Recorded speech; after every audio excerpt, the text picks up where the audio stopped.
Welcome to a very special edition of the Impact Nations podcast. My name is Tim. I am your host, and I am joined today by Mum. You can call her Christina. I call her Mum because she'd probably hit me if I called her Christina. And my very good friend, Annabelle. And Annabelle has come to us all the way from Uganda, and she's in the middle of a tour of America. And she has been with us for about 24 hours here in Albuquerque and is with us for another 24 hours. And we're really, really, really pleased to have you, Annabelle. So thank you for coming. Thank you for having me, Tim and Mom. I'm so glad that I got to meet Impact Nations in the USA. In the USA, yes. Indeed. We've come to your place, but this is your first time at our place. This is my first time, yeah. We're really glad to have you.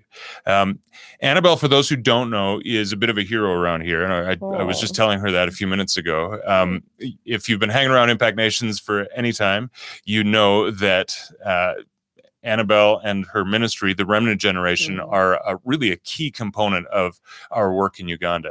And Annabelle, in just a moment, I'm going to have you just tell people a little bit about what the Remnant Generation does.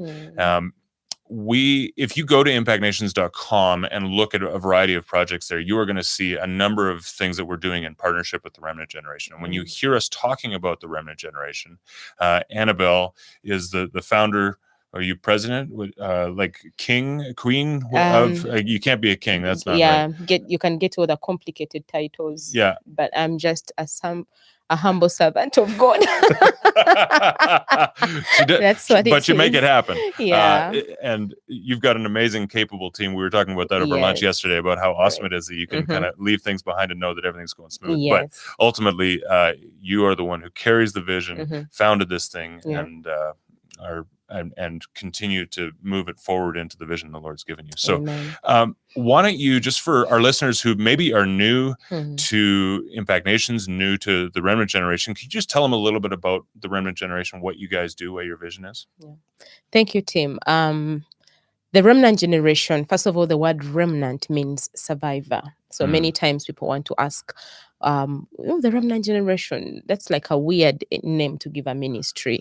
So the word remnant means survivor, really taken out of the context of scripture.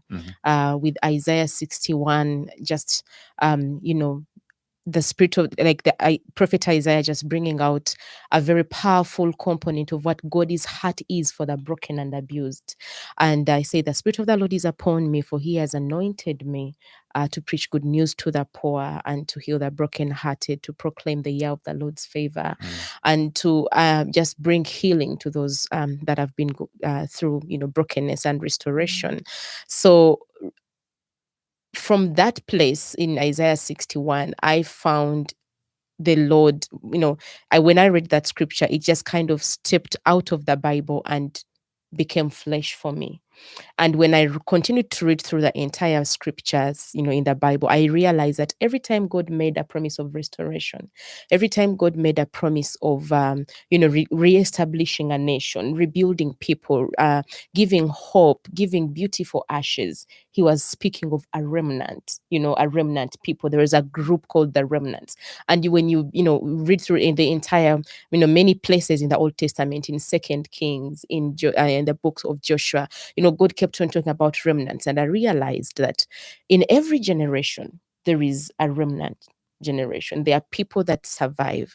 And in our context, under the Remnant Generation in Uganda, these are survivors of sexual abuse and teenage mothers. Girls that potentially could not have made it, that would have either, had to die at the abortion tables or at a herbalist trying to get rid of a pregnancy. Girls whose destinies were, the enemy had just brought them to a place where they're going to just be crushed, and their children as well. And realize that but yet there is a promise in the Bible that God redeems and restores that generation. Amen. And gives them a hope and a purpose. So our work is really to go and rescue these girls that are survivors of sexual abuse and teenage mothers, girls as young as 11, 12, that have been abused by people that were supposed to protect them. Last year, we had 80% of our cases being incest cases. Girls are being abused by their fathers, girls that have been abandoned, many of them getting pregnant and chased away away from home and ending up on the streets. Many of them rescued from a place of, wanting to commit suicide and ending their lives.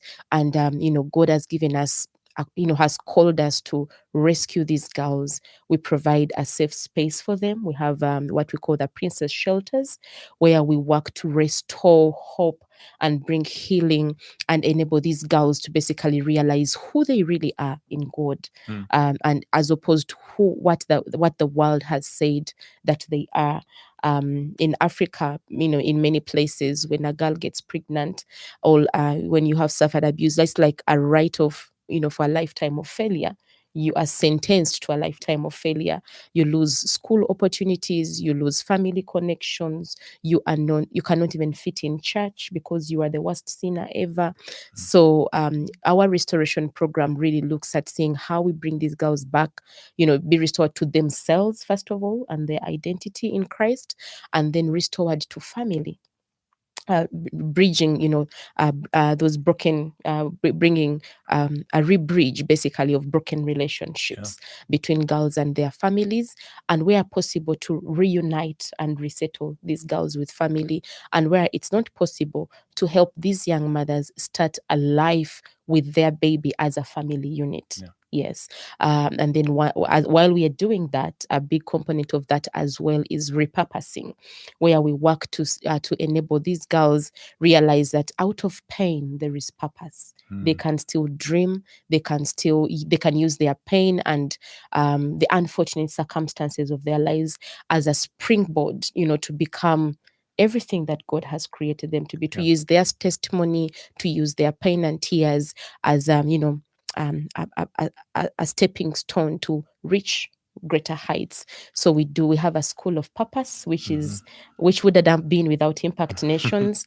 There is no story of the school of purpose without mentioning Impact Nations, and where we do vocational skills training and business training and mindset change and discipleship for these young mothers and young women at risk of abuse in our communities.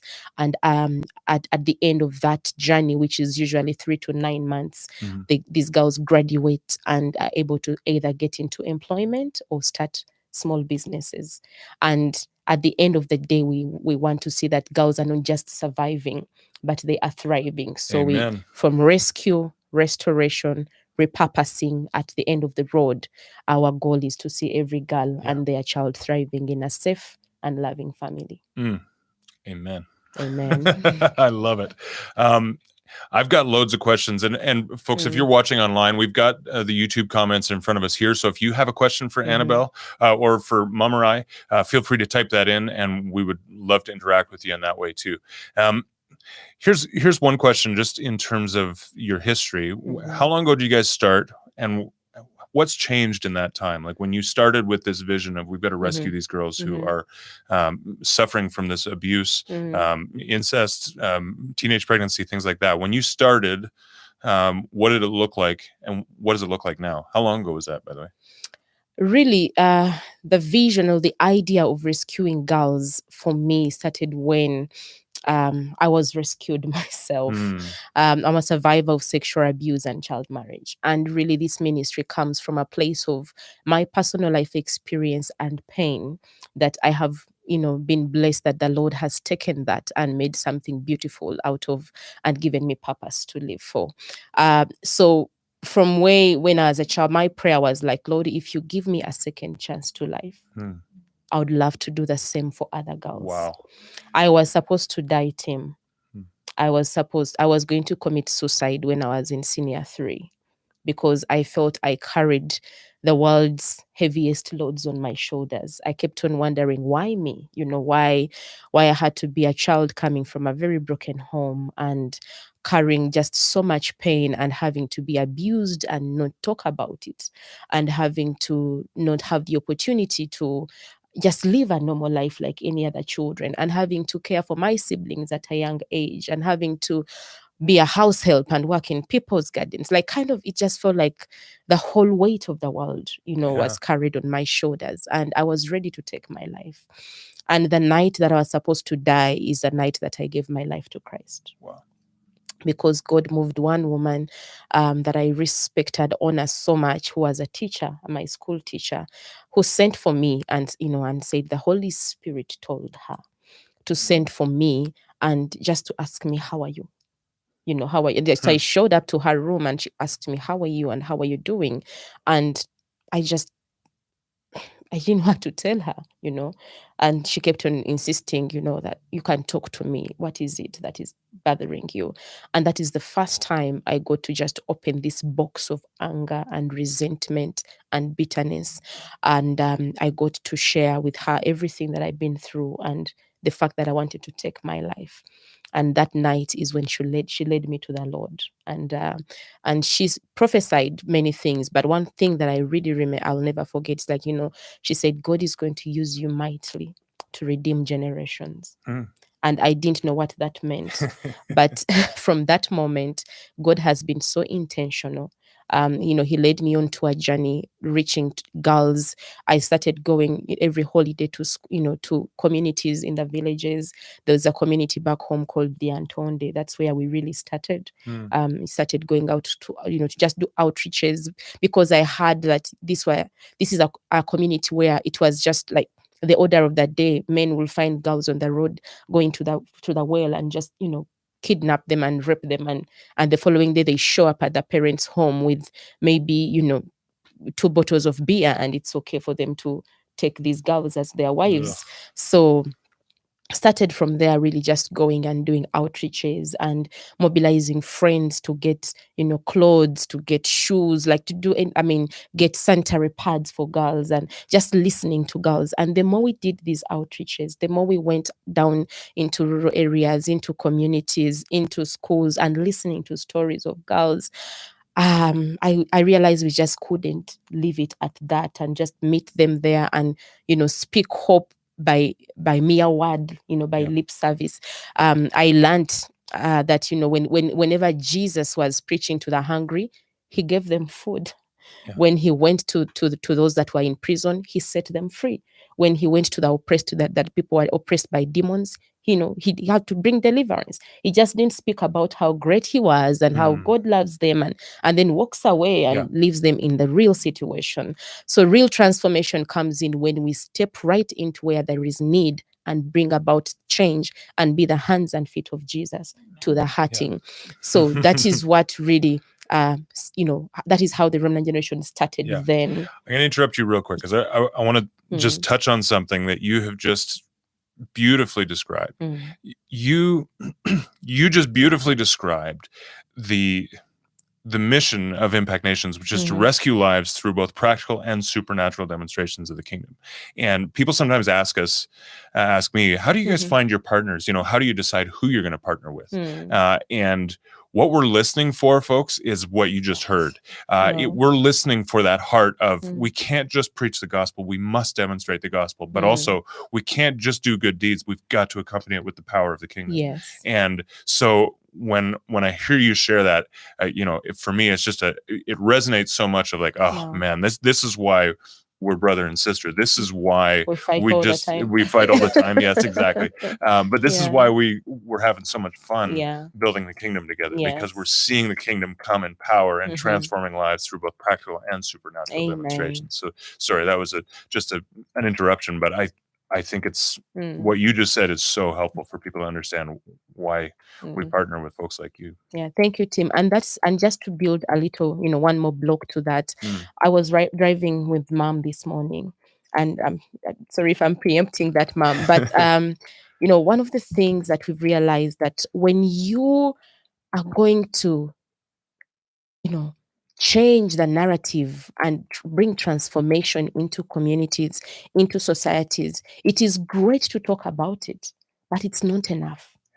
It is great for us to hold, placards and go to the streets and say, end sexual abuse. It is great for us to say, run campaigns of, we need to bring an end to, end teenage pregnancy in Uganda. And when somebody hears that statement, if I'm a young girl and I'm already a teen mom, and you're just saying end teenage pregnancy, okay, so does that mean kill me? Does that, does that mean that, I need to abort my baby? Does that mean that I should, like, that is, I think, a narrative that has greatly also increased the stigma of people that have already been through too much. So it's great to talk about it, because I do talk. I mean, at home, for those that know me, my mouth doesn't keep quiet. I'm always, talking, and I am glad that I have the opportunity to be on TV, to be on radio, to be in newspapers, to be in spaces both at government level and at local level, talking about these issues, because information is powerful and advocacy is very important. But more to that is really going down to those that have been affected, and we are able to bring practical change. That is that is where the redemption is, because they are already aware of what's going on in their lives. They are already experiencing the pain. Yeah. And when we reach out and feed the hungry and clothe the poor and set the captives free, that is a mission. And, if I remember correctly, when Jesus showed up, after he went, 40 days of fasting, and then shows up in the synagogue and opens the Bible, guess what scripture he reads? Isaiah 61. That's right. And he just declared his manifesto right there. And I think there is that expectation for all of us Christians and children of God that are passionate about seeing transformation and advancing the kingdom of heaven, to really know that we need to preach good news to the poor. We need to set the captives free, declare the year of the Lord's favor, provide a garment of joy for mourning, and, do all those things that are in there, because the Lord wants to establish his children so that they can be the planting of the Lord, so that each one of us can flourish in our full callings, can have the opportunity and the right to just be children of God. I'm getting preachy right there. But so yeah, that is really where the Remnant Generation was birthed from. It is from that cry, from that desire to reach out to these girls and rescue them. And so from outreaches then came a realization that we needed to find a safe space. In the start, I had a small house that I called a beautiful apartment, and it was one room. And this one room had 10 people living in it. And that was me and 9 other girls. And each one of these girls had their unique story. 3 were pregnant. Others were just like life had its fair dose on the onto them. They had suffered abuse. They were running away from families that had rejected them. Just girls that needed to be in a safe place. And I really don't know how they ended up in my house, but somehow they just ended up in there. And I also had my siblings, that I had to raise from at a young age, because my family, was going through many struggles, and my mom, for a long time, really did her best as a single mother to raise us up. So I had this responsibility for my siblings, and I had other 9 girls that I had to take care of. So then my husband shows up on the scene, then my boyfriend, and then he says he wanted to marry me. Confused as I was, I said yes. So, and quickly realized that we needed to find a place to take the girls. And so we had to find a shelter. And in 2000 and that was from 2011 really is when we started moving, the steps of realizing that we need to find a place, a shelter that needs to keep these girls and provide a safe space. We had done a lot of outreaches, but leave the girls there in abusive situations. So then you get to hear stories, and you feel like it's like washing clothes and then hanging the linen in mud. You've been talking and restoring hope, but then you go back and it's just getting worse. So that is how the peace now for the shelter came in. And we started from a small from my one room, then went to another house, actually another office in Kosovo with Pastor Deo Mwanje in a small office room that was an Ascari's office that he gave us as office space. And then from there to another 3-roomed house with no beds, no mattresses, nothing, girls sleeping on the floor. And then to a bigger house that we moved to with 6 beds and 6 mattresses and almost 30 girls. And we had no mattresses and beds. And Impact Nations That's when we met up. Yeah, So, that's when we met up. So we met David and Cynthia, that I think then were part of the board of Impact Nations. They came and visited. And so they asked me, what do you need? And I told them, I have 30 girls that need a bed and a mattress. And in 2 days, we had beds and mattresses, bought, and we rescued girls. And then they asked me the question of, what else? And I said, the School of Purpose, we need a skilling program for these girls. And again, Impact Nations, our destiny enablers, are just, stepped right in by faith. I was so humbled that we didn't get asked, so how much money have you handled in the past years? Who are your donors? So, what gave us the audited books of accounts, or, all these different things. They just, you just believed in us. You just believed in the mission, and you stepped right in. And hundreds of girls have been supported through the School of Purpose. Last year, we had the biggest number of girls being impacted by the School of Purpose. Over 200. Which is amazing because of You know? COVID. So I want to back up just a little bit. When you and I first met, I hadn't met Annabelle, and we were on the phone before a journey of compassion. And I said, what could I have a team coming to Uganda, and we have a couple of days we could give you. What could we do for you? How could we serve you? And you asked if we would be willing to paint. Mhm. And I said, sure, we can paint. So I told everyone, bring paint clothes. And we knew about the pregnant girls and the babies. And so we also gathered all kinds of stuff to bring with us. But I was so humbled the day that we arrived and we had devotions together, and you told us what your prayer had been in January. Can you just tell them your simple prayer that you said to the Lord? So our simple prayer was that, Lord, we shall have this house painted so that it can be a warm home for the girls. A princess palace. A princess palace. Mom, there is, when you are going to bring healing to somebody that has been broken, you like the environment in which they live, in the environment in which you serve them in, is very important. We're thankful for our space. We looked at this house and it was great, with dull walls, with dirty ceilings, with boring lights and all these different things, and we couldn't afford it that time. But I looked at these girls, and just in reflection of what exactly that I had experienced. When you have been abused, one of the things that goes out of your life quickly is self-esteem. You start to think you don't deserve good things. You don't deserve the best. You settle for less, because the world shows you that you're second hand. You are, useless. You're just like thrown away, cut-offs. Everything that is valuable about you is, gone, because we are raised to treasure virginity as young women. And when it has been taken away in a way that is so disgraceful, then you just feel like all your life has lost complete dignity.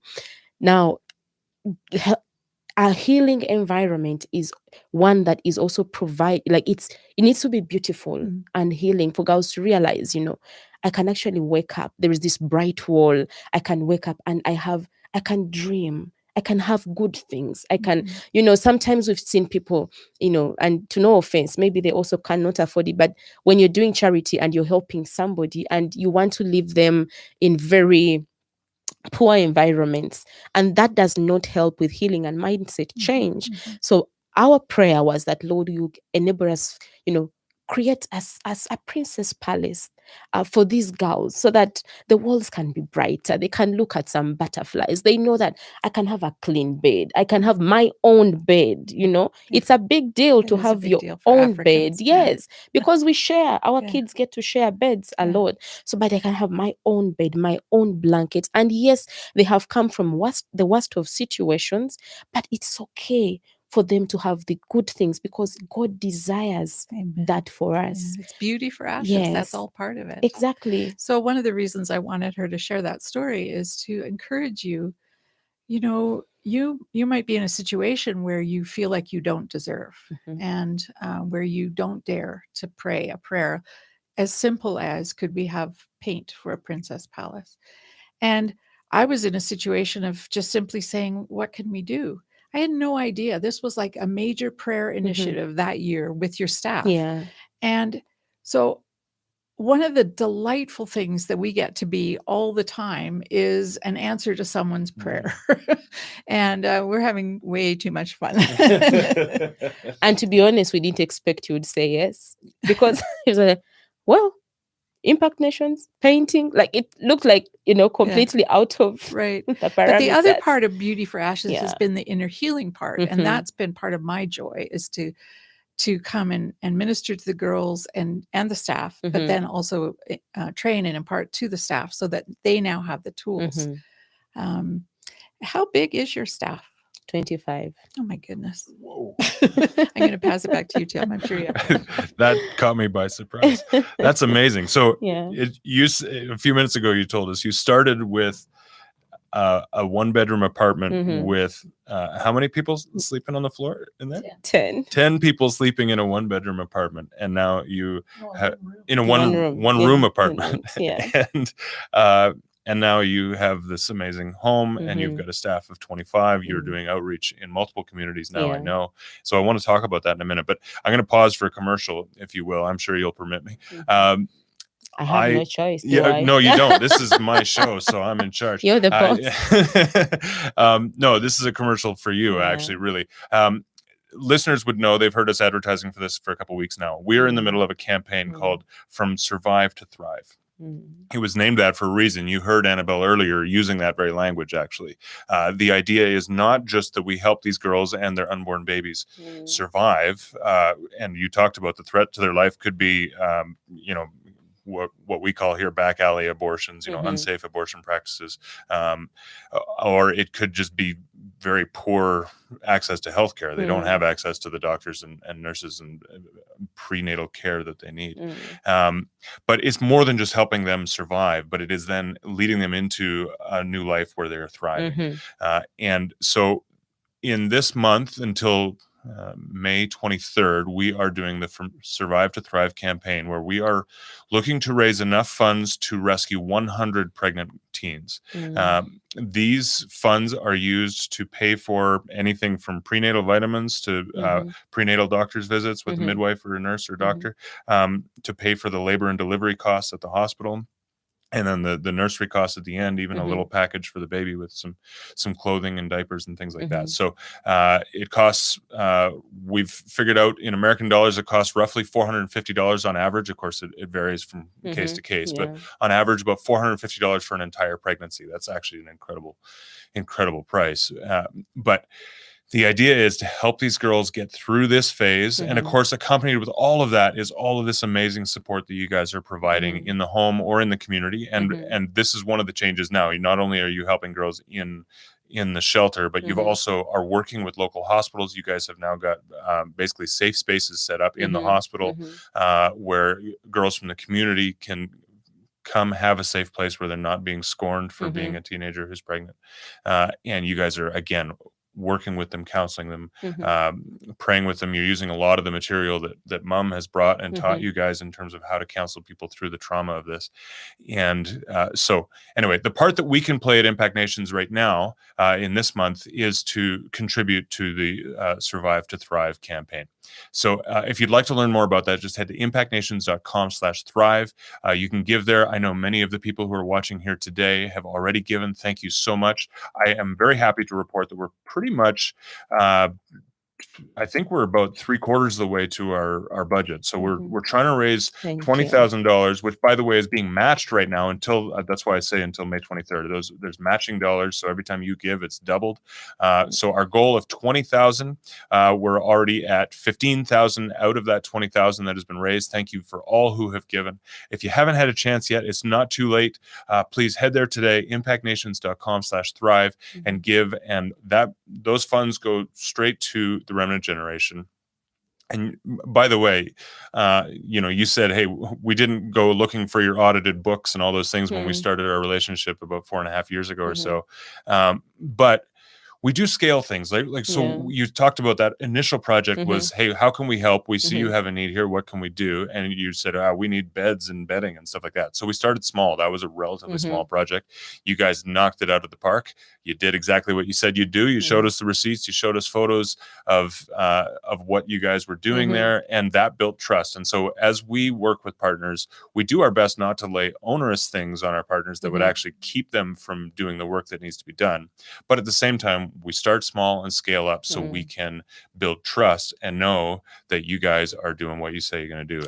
And building capacity. Yes. Tim. Yeah. Thank you. Really good point. Yeah, you've done a great, with our relationship with Impact Nations has come with a lot of capacity building, with a lot of learning together.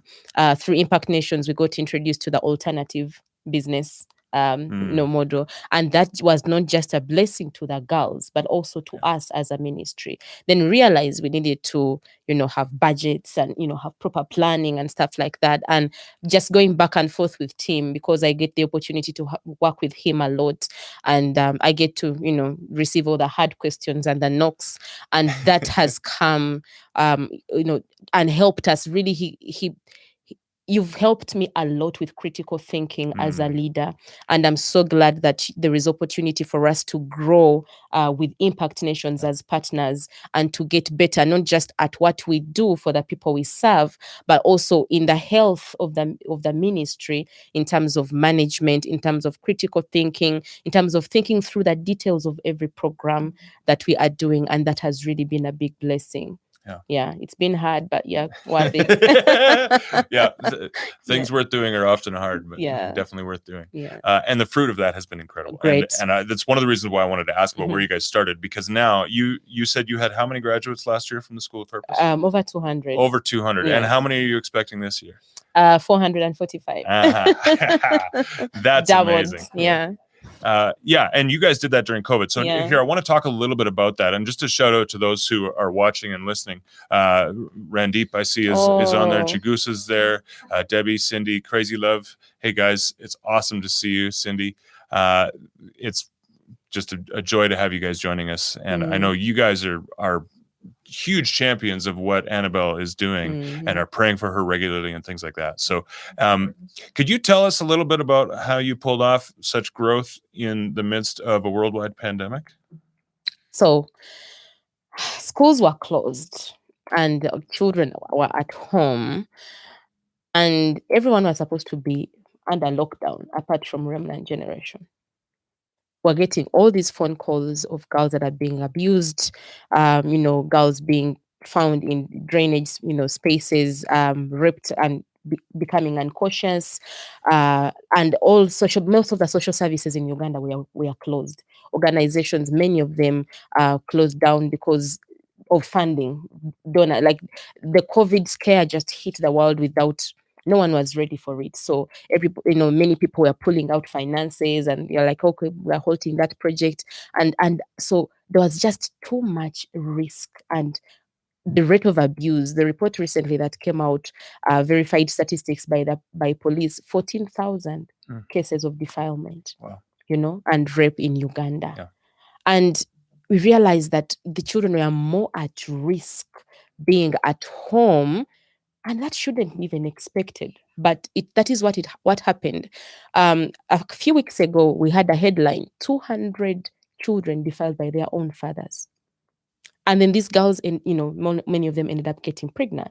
So then we said, okay, we have this thing that we know, when children are idle and they're not occupied, and they don't have a safe space to talk about these things and what they're going through, they don't know how to access help, we are going to just, it's just going to escalate, and it's going to be out of control. So we sat and realized, okay, we can do something.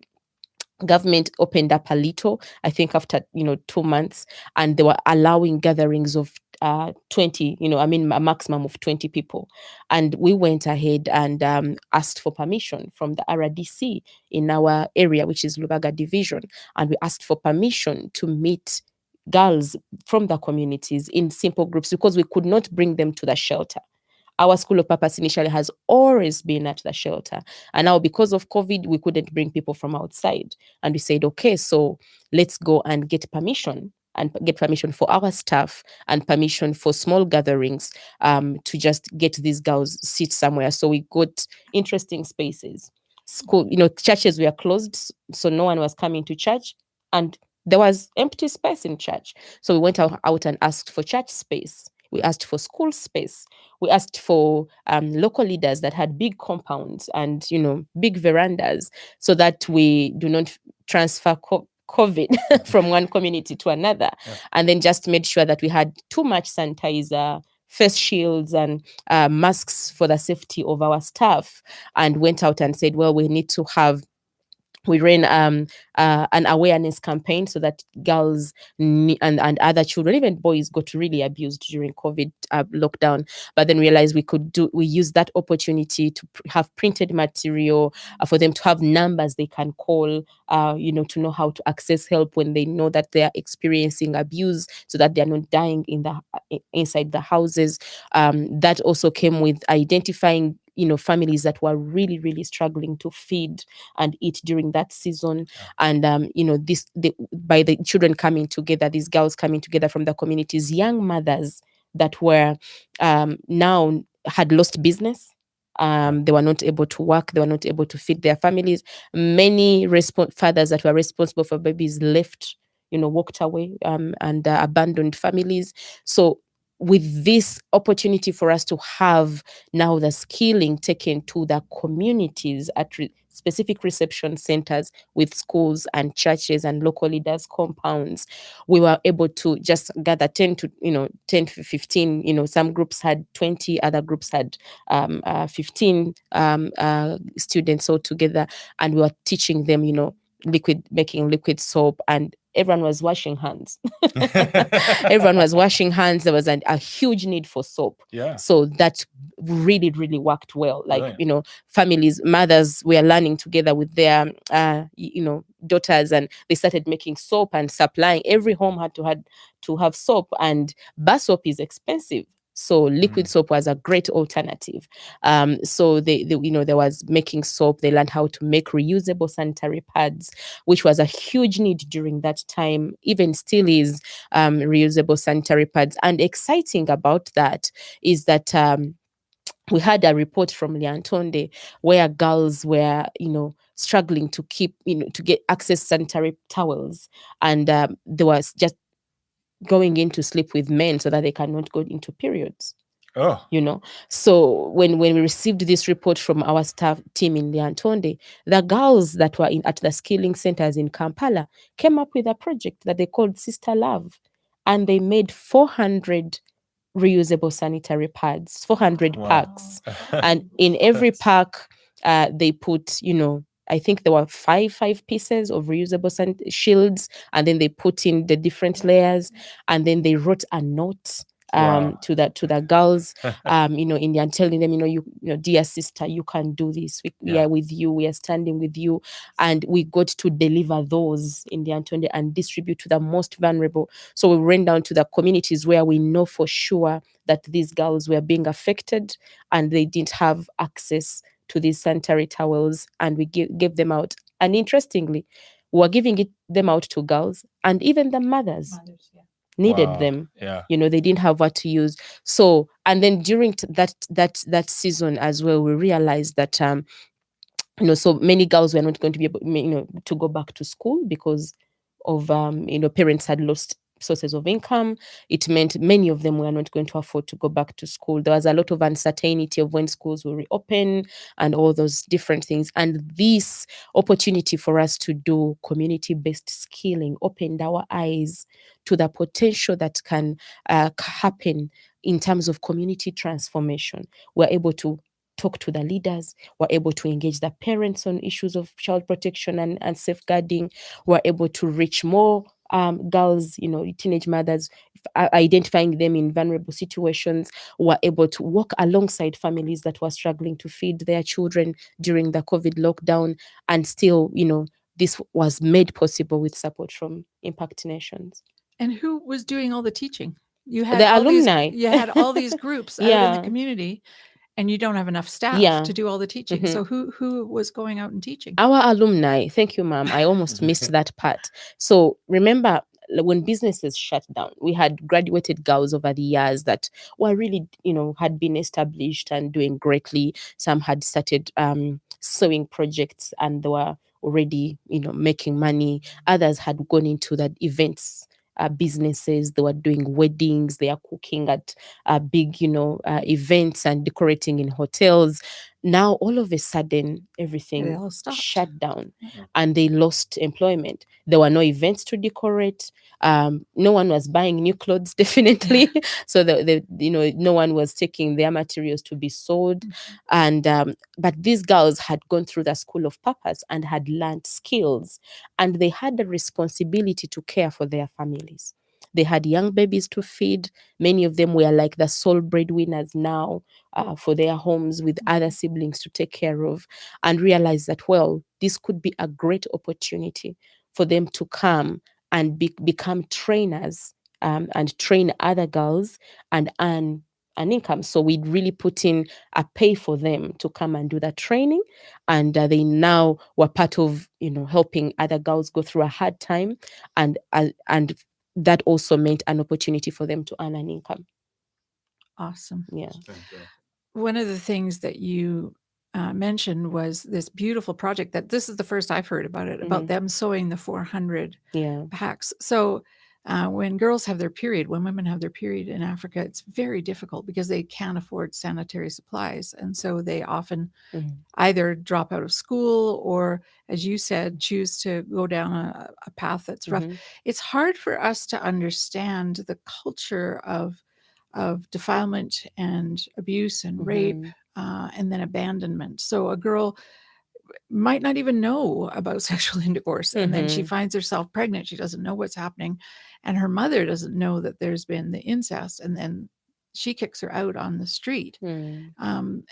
And the cycle can just go on and on. But one of the things that you touched on earlier, I wanted to come back to, you actually have a staff person, at least one, whose job it is to interact with the family. Yes. Can you just talk for a moment about how does that work? Does it work?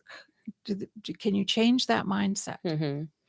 So we do, like you have shared, Mom, a lot. Oh, I think we've gone offline. Okay, we are back. So we do a lot of engagement with families, and this is why, because at the end of that day, Mom, these girls need to go back home. They're teenagers. They are teenagers. They're children. Yeah. Sometimes when we even say the word teenagers, you're thinking maybe just they're at a stage where they have this big, strong will, kind of self-driven. High school graduate. Yeah. And that's not what it is for us back home. You can be 13 or 15 and you're in primary 5, and some of these girls have not even been to school. They have not had the opportunity to go through the school program. All right. So why we engage parents is because most of the abuse is happening at home. Most of the abuse is happening at home. Actually, 3 out of 5 girls that are, sexually abused, it is by people that are known to them in their homes. It's fathers, it's brothers, it's grandparents. And so for us to be able to break the cycle of abuse, we need to go where it is coming from.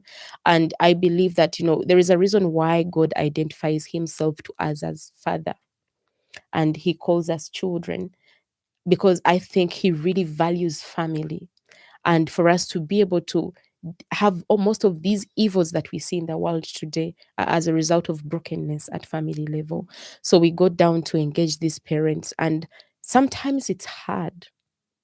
It's hard, especially where there has been incest, because culturally we are told not to talk about these things.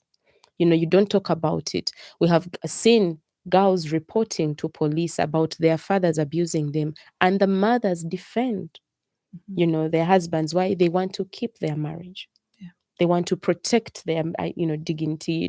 Don't bring shame. Don't, but there is a girl that is being abused, and the pain and the hole that is in there, is just too deep and too much. So have you had some success? Yeah, in we have restoring had some families? success. We have had some successes where parents have, particularly accepted to take responsibility and take the girls back.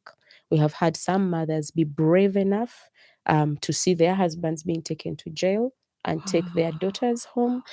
We have also had some success with families that are not biological families, that are foster families, that have opened up their homes to take in a teenage mother and her child. And that's what it's going to take, Yes. really, to bring that safety to society. Mhm.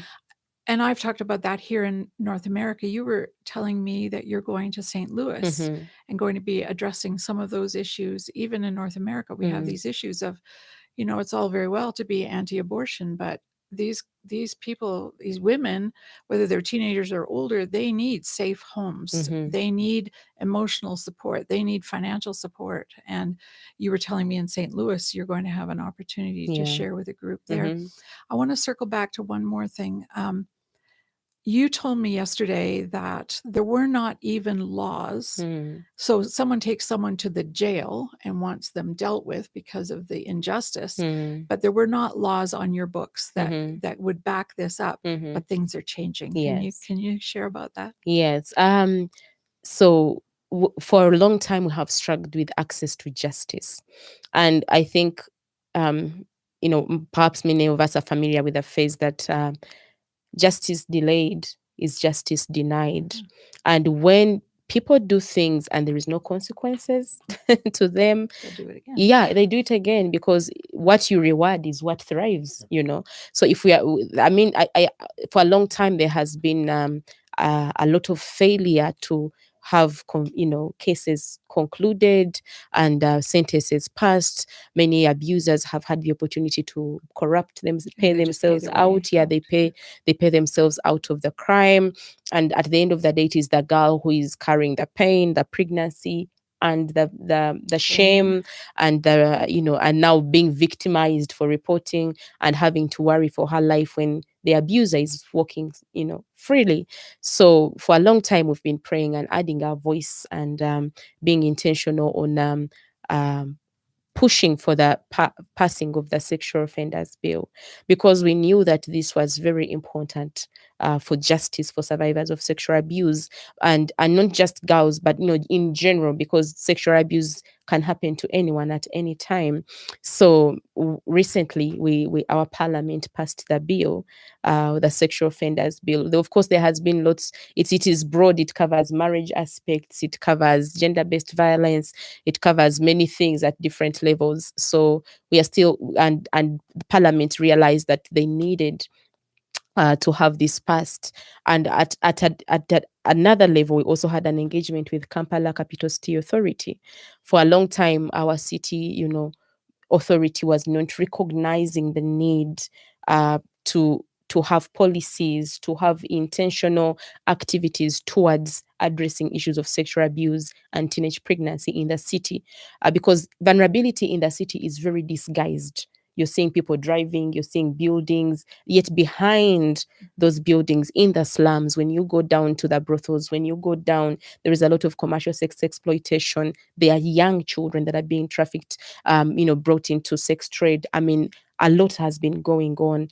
And we had an engagement in March, in April, before I left Uganda. So exciting. And it was really, God, we just saw the hand of God over that and favor as we engaged the policymakers and the ministries and the Ministry of Health, and Education. and Ministry of Education and police, and we left that compound that day with a concrete plan and commitments on what is going to be done. Gives me And goosebumps. there is already action that is there is follow-up spaces.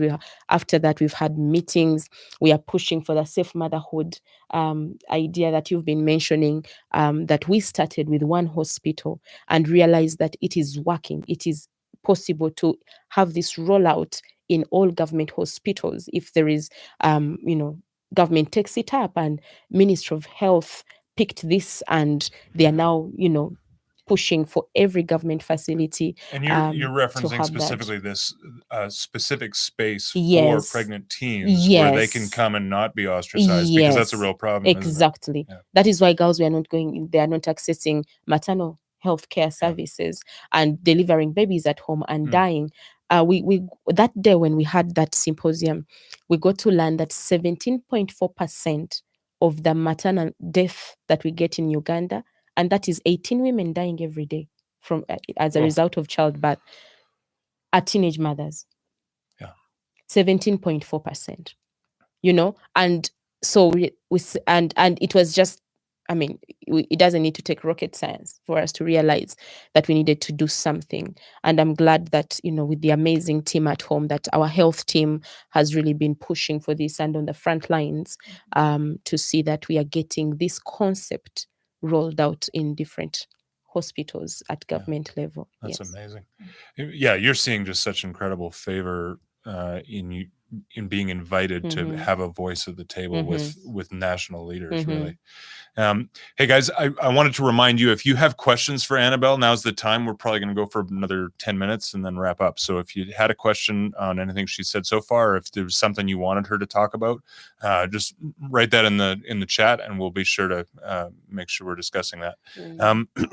Could you maybe just share one story with us? By the way, I'm not going to show it here. Maybe we'll show it right at the very end as we wrap up if people want to stick around and see it. But there was a documentary that came out just a few days ago, maybe a week ago, on one of the first girls who came through the Remnant Generation programs, and the amazing things that have happened in her life since then. And she is now one of those who is I've cried 3 times just watching the movie, and you already knew the story. You already knew the ending.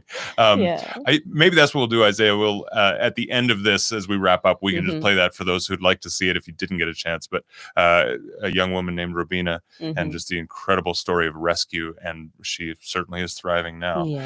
But is there one other story that you'd like to share that just touches your heart in terms of a girl who has been rescued, gone through that restoration process, and has been released, just ready to achieve all that the Lord's put on her heart to do? Wow, it's hard to pick one. Right? It's hard to choose one, really. God has been faithful. But quickly, I will maybe pick on to a girl that, you know, her name is Linda. That's what I was going to suggest. Holy Spirit. So her name is Linda, and Linda, we found this young woman.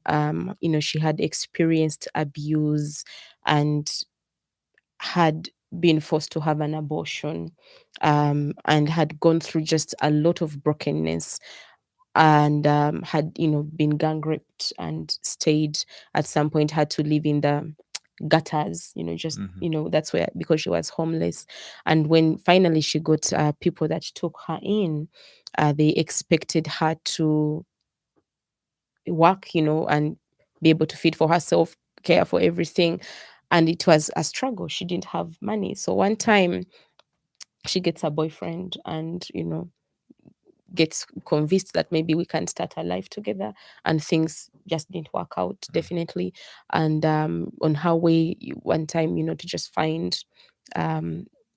money, like just get to buy clothes and sell. She was wanting to do like cloth vending for somebody.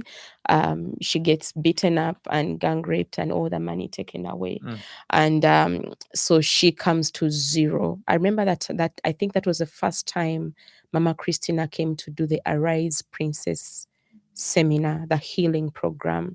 We had just met this girl referred by a friend who picked her and invited her to stay with her for a few days, as they're like, you know, I don't know where else I'm going to refer you to, but let's see what happens. So he gets to learn about Remnant Generation and refers her to us. And she was walking at least for 1.5 hours every day to come to the School of Purpose and to go back home. Oh my goodness. You know, every day. And yet she would never be late. Remember, like, she will be very early, whether it has rained, whether there is sunshine, like, she will always come early. And she came to the School of Purpose very broken and, you know, very hurting. Every time we talk about, you know, God and healing and love, like, she'll just break down. So Mama Christina comes out with a team, and that is the year we decided that we don't want to start the School of Purpose here without a healing seminar, because realize it doesn't help a lot to get girls, you know, pumped up with business ideas and skills when their hearts are not in the They're still right broken. place. Yeah. Yeah. So we decided, well, we believe in the power of God. We believe in deliverance. So why not bring the deliverance anointed woman of God to just come down with a group of women, and we didn't know actually how that was going to, come all together. It was the first time we're doing it, and we thought deliverance was for girls. It ended up being for staff. Anyway, that's a story for another day. But God healed this young woman, and the transformation that has happened after that has been incredible.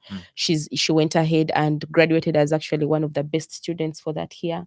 She started she was very, she was doing tailoring, but she was also like, she was just multi gifted. She did the decorations, and she did the bookmaking, like just in every skill she was excelling. She was so passionate and ready to see transformation happening. And she had siblings at home that literally she knew she had to go back to and give hope and be like, the big sister, even when she wasn't the eldest. So she worked hard, graduated, started doing everything. Like, how a girl is so self-driven, for at every opportunity she jumps at it. And so we got to know she bought herself a sewing machine. She was saving money and bought herself an electric sewing machine. Wow.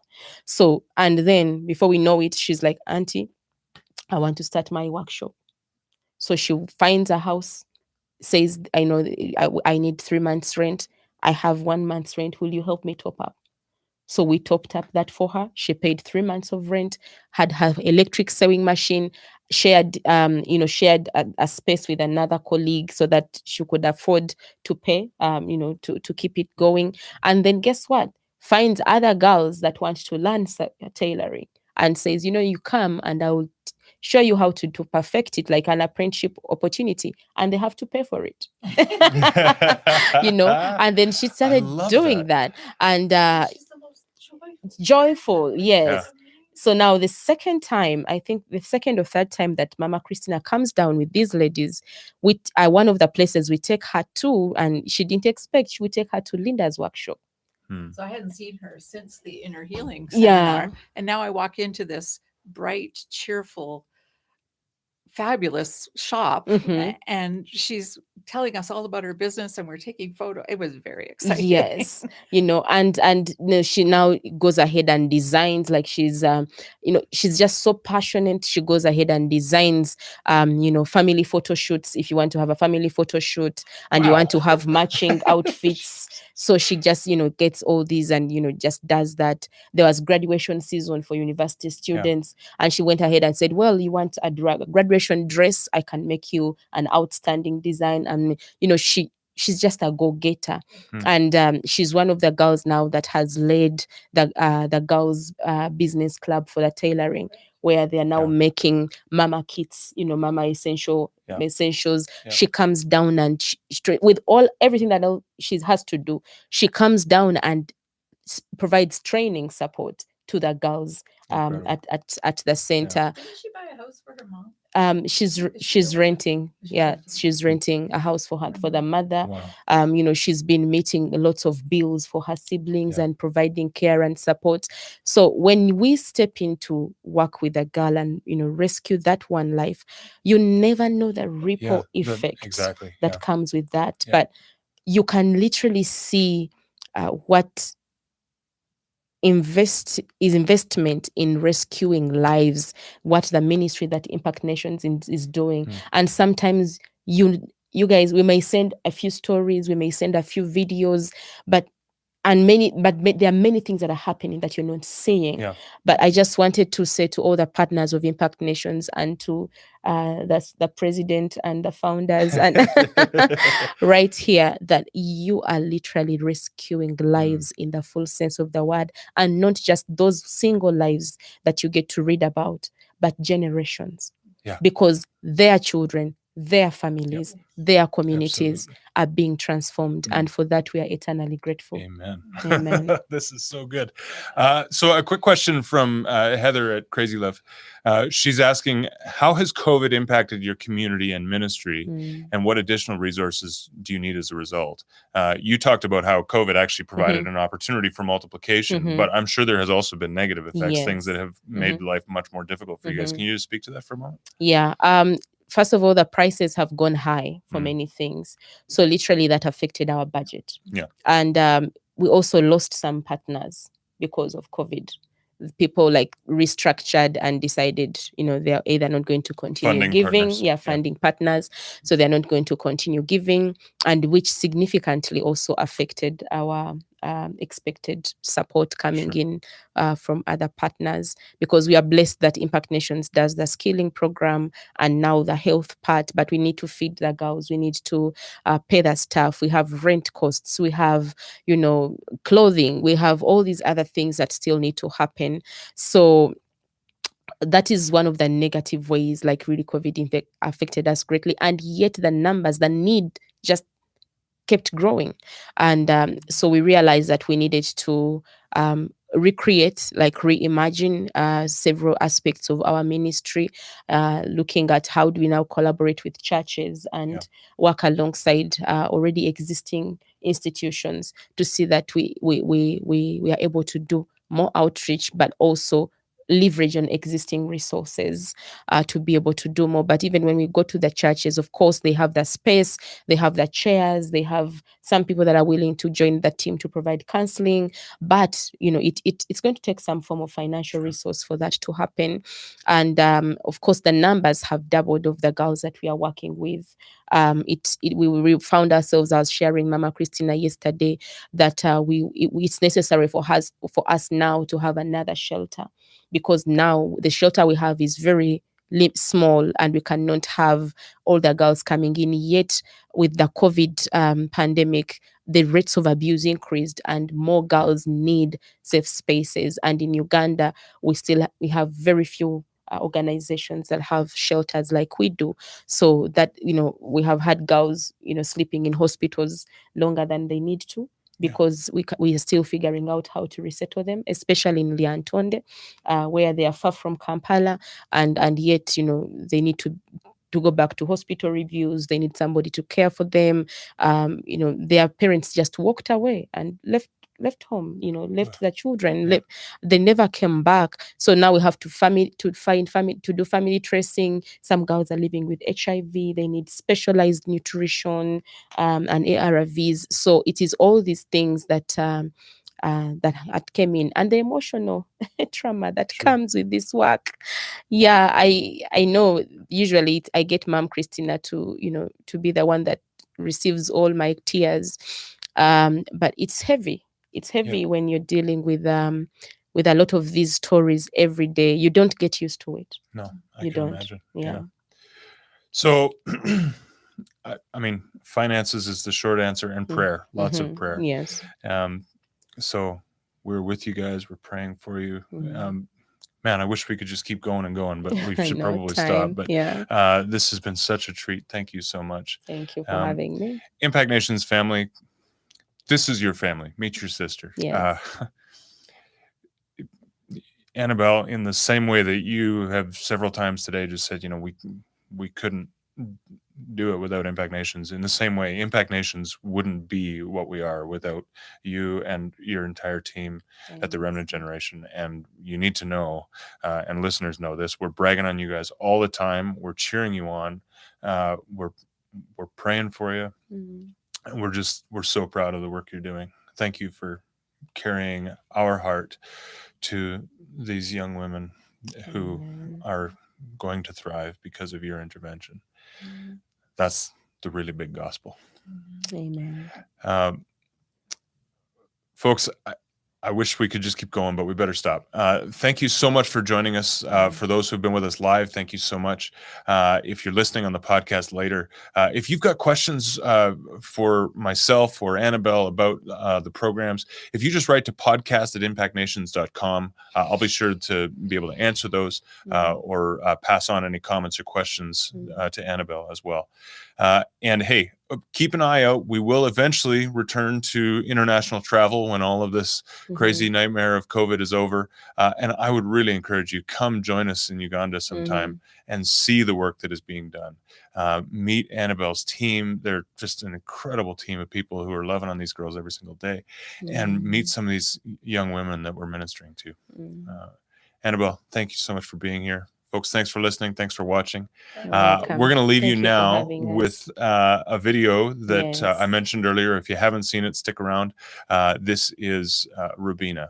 Yeah, Pastor Randip says he wants me to go to India and train. And that was one thing. I ran out of time. I really wanted to. You told us that yesterday over lunch. I'll just say it very, very quickly. One of the amazing things that I heard from you yesterday was the incredible family of Impact Nations partners. We talk about the Impact Nations family, but on one end of the equation is this incredible family of donors, and on the other end of the equation is this incredible family of partners who are not just working independently, but are really working together. Yes. And you're talking about, you work with Trinity, you work with Mike, you work with Randip to exchange ideas, to strengthen one another, to get advice, wisdom, to pray for one another. And it's really heartwarming for me to hear the way you guys are reaching out to one another to build each other's ministries. So thank you, Pastor Randip and everybody. Yes, indeed it is. We love folks, you. Thanks so much. God bless. God bless. Bye-bye.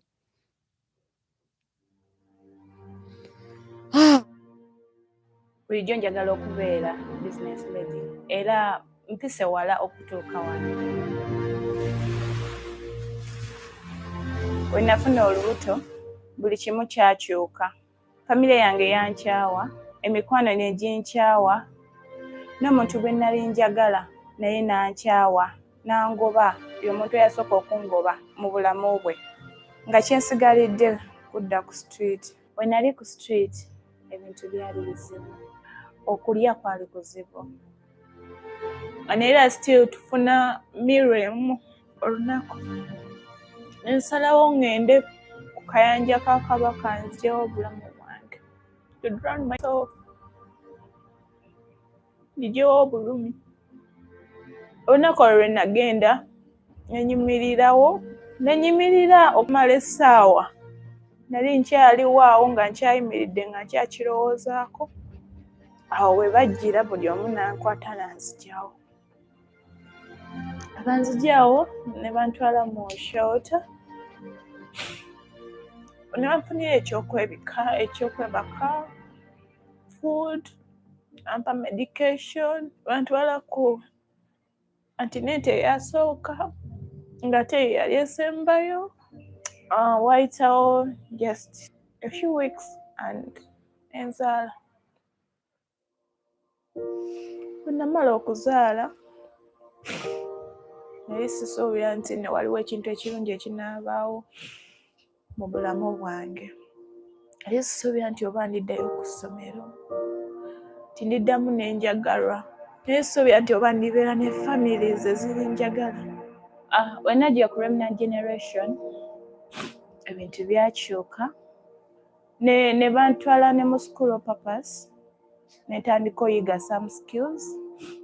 Byonna bwe byabaawo, nalaba nti nina chance endala eri obulamu bwange. Nafuna essuubi eddene ennyo mu bulamu bwange. Nakamaliriza okugraduatinga okuva ku university mu procurement and logistics. Newankubadde olugendo lubadde luwanvu. Nebaza Mukama nti ntuuse wano kati. N'okuba nti nkyali mulamu. Singa Remnant Generation teyajja, singa Annabelle teyajja okunzija ku church gye naliko, simanyi kye nandibadde nakomekerera mu nnyanja. Ssaawa zino nkola ne Remnant Generation, omulimu gwe neenyumirizaamu ennyo ddala. Omulimu ogwampeebwa Remnant Generation eyannyamba okuyita mu mbeera gye nayitamu. Ate ekisingira ddala nnyamba abawala abayise mu mbeera yange gye nayitamu. Okubawa essuubi nga nze lye bampa. Okubawa okwagala okwo kwe bampa. Okubalaga ekituufu nti nabo luliba lumu bajja kiyitamu ekyo kye balaba nti nno kizibu eky'okuyitamu. Ate bajja kuwangula ku nsi eno.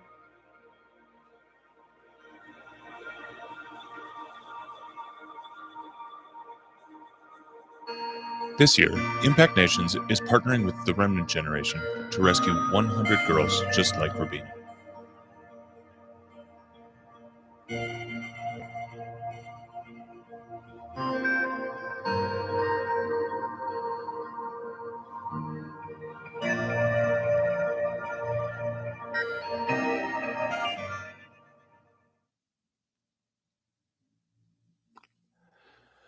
So if what you've seen, heard today is an encouragement to you, if it's something you want to participate in, help us rescue young women. We've set a goal for 100 young girls who are escaping defilement, sexual abuse, homelessness in some cases, rescuing them, getting the care they need for their pregnancy, all of the medical costs that are associated with that pregnancy. And we've set a goal for $20,000, which is being matched up to a maximum of $40,000 total. We need your help today. If you'd go to impactnations.com/thrive, join us in rescuing these young women.